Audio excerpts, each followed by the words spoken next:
The reclaim system is already serving Naranjal Park. The size of the main is sufficient to double to supply additional fields there. So really no additional work from an infrastructure point of view is providing water there. But the question is, okay, how do we expand this system to get to here, here, and here?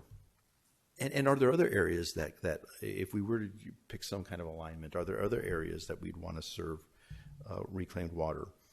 But we're talking about main extensions, possibly maybe a booster station, pressure control stations, and metering stations. And looking at the environment we're in now, reclaimed water used to have the terminology wastewater.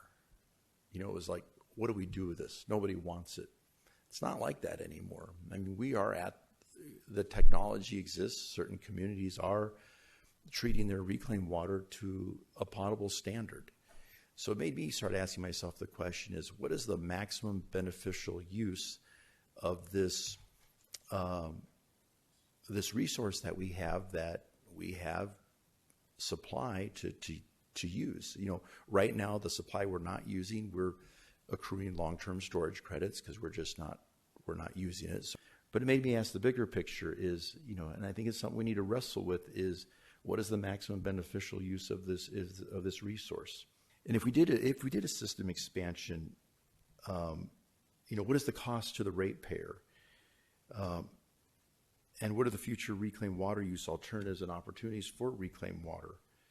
And so I think these are the kind of things I can't, I'd mentioned previously to service these additional areas, doing some rough numbers and looking at the size of the main it would take and the infrastructure we think we would need in the pipeline alignments we think we would take. I said, I think it's going to be $8 million.